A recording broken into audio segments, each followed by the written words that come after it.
هموطنان گرامی، امروز ما در جهان زود تغییر یابنده و ناامن زندگی میکنیم. اتحاد ما این قدرت و پیروزی ماست. تحکیم عدالت اجتماعی، دوستی و اتحاد و سازندگی و شکوفایی تاجیکستان مقصد و مرام ما حزب کمونیستی تاجیکستان می باشد. اگر با این مرام ما راضی باشید، پس به طرفداری حزب کمونیستی تاجیکستان و نامزدهای آن آواز خود را دریغ ندارید. حزب ما در بولتن‌های آوازدهی تحت رقم 4 قرار دارد. حزب کمونیستی تاجیکستان تحکیم عدالت اجتماعی به خاطر آینده باز هم درخشان وطن.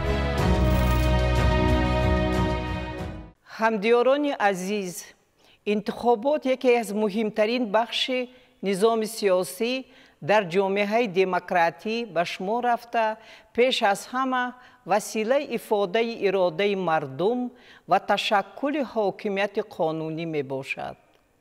دولت‌های دموکراتی در اساس پرینسیپ‌های عدالت، شفافیت، مسئولیت، اشتراک مردم در نظام دولتداری عمل می کنند که انتخابات همچون واسطه اساسی تطبیق این پرینسیپ‌های را تامین می سازد. حزب کمونیستی تاجیکستان بعد به تصویب رسیدن فرمان پرزیدنت جمهوری تاجیکستان محترم امامعلی رحمان عاید به برگزاری انتخابات مجلس نمایندگان مجلس عالی و مجلس‌های محلی وکیلان خلق در تمام تشکیلات‌های حزبی کنفرانس‌ها را گذرانیده، وکیلان را به انجمن 37م غیر نوبتی حزب کمونیستی تاجیکستان انتخاب نمود.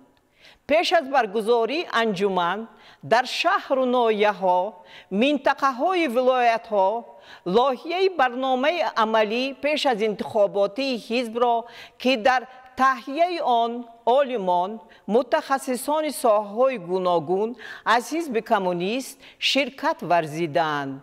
مورد بررسی در تشکیلات‌های حزبی قرار داده، فکر و ملاحظه‌های اعضای حزب به عنوان کمیته مرکزی حزب کمونیست تاجیکستان ارسال گردیدند. برنامه پیش از انتخابات حزب در انجمن 37م غیر نوبتی که به تاریخ 4 ژانویه سال 2025 با در نظر داشت پیشنهادهای وکیلان انجمن قبول گردید.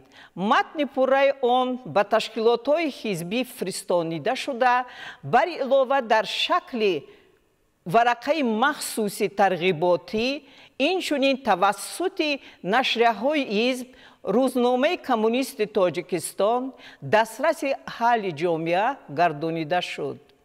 برنامه مذکور فراگیر تمام ساحه‌های خواجگی خلق کشور می باشد. در انجمن 37م غیر نوبتی حزب کمونیستی تاجیکستان 6 نفر اعضایان حزب نامزد به وکیلی مجلس نمایندگان مجلس عالی جمهوری تاجیکستان پیشنهاد و تصدیق گردیده، بعداً 1 نفر نامزدی خود را بازپس خواند. بر علاوه 3 نفر اعضای حزب از حوزه‌های 1 مندتی به این مقامات عالی قانونگذار پیشنهاد گردیدند که نامزدهای آنها از طرف کمیسیه‌های حوزگی به قید گرفته شده است. با استفاده از وکالت به من داده شده رئیس حزب و نامزدهای به وکیل مجلس نمایندگان از حوزه یگانه عموم جمهوریوی می‌خواهم محتوای برنامه پیش از انتخابات حزب را مختصر برای تماشابینان تلویزیون توضیح دهم.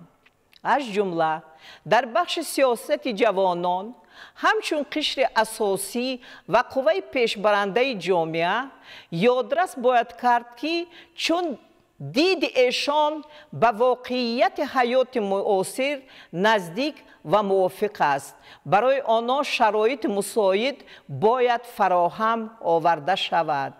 در این زمینه حزب کمونیست تاجیکستان پیشنهاد می نماید که تربیه کسبی را هنوز از دوران کودکی حتی از باغچه بچگان آغاز نمودن لازم تا که رغبت به کسب و کار در قلب کوچک آنها جای داده شود و والدان آموزگاران به این مساعدت نمایند. این به تربیه وطن دوستی نیز مساعدت خواهد کرد. در بخش زنان باید تاکید نمود که خوشبختانه با اقدام پیشوای معظم ملت مقام و منزلت زنان و بانوانمان در جامعه نهایت بلند برداشته شده است. امروز زن تاجیک در وظیفه‌های نهایت مسئولیتناک دولتی و حکومتی از جمله معاونان سروزیر و رئیس مجلس نمایندگان مجلس عالی، وزیران و سفیران، راهبران شهر و ناحیه‌های کشور و غیره فعالیت پرثمر دارند. در این زمینه حزب کمونیستی تاجیکستان پیشنهاد می نماید که به نهاد قدرتی چون وزارت مدافع کشور نیز از حساب بانوان ورزیده ساحه به وظیفه معاون وزیر نیز پیشنهاد گردد. ما اطمینان بر آن داریم که مادران پس از این اقدام برای به صف قوه‌های مسلح راهنمود ساختن فرزندانشان بیش از پیش تشبث نشان خواهند داد. در بخش انرژتیکا و قانع گردانیدن طلبات با قوه برق حزب کمونیستی تاجیکستان پیشنهاد می نماید که عالمان و متخصصان ساحه، انستیتوت‌های تحقیقاتی باید در سمت استفاده بردن انرژی کینتیکی تحقیقات برند که دولت‌های مترقی علاقه در این سمت کامیاب گردیدند، یعنی با استفاده از پلیت‌های پیزوالکتریکی در جایهای سیر رفت و آمد احوالی استحصال گردیدن قوه برق که منبع پیدایش انرژی سبز می باشد. تماشابینان گرامی، این چند نقطه فشرده از محتوای برنامه پیش از انتخاباتی حزب کمونیست تاجیکستان بوده.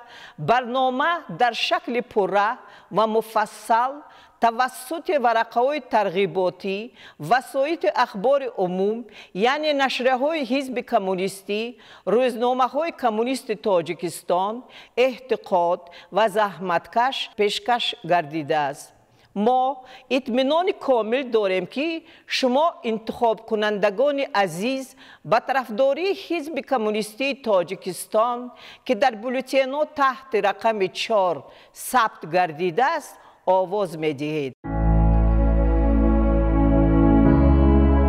هموطنان گرامی، امروز ما در جهان زود تغییر یابنده و ناامن زندگی می کنیم. اتحاد ما این قدرت و پیروزی ماست. تحکیم عدالت اجتماعی، دوستی و اتحاد و سازندگی و شکوفایی تاجیکستان مقصد و مرام ما حزب کمونیستی تاجیکستان می باشد. اگر با این مرام ما راضی باشید پس به طرفداری حزب کمونیستی تاجیکستان و نامزدهای آن آواز خود را دریغ ندارید.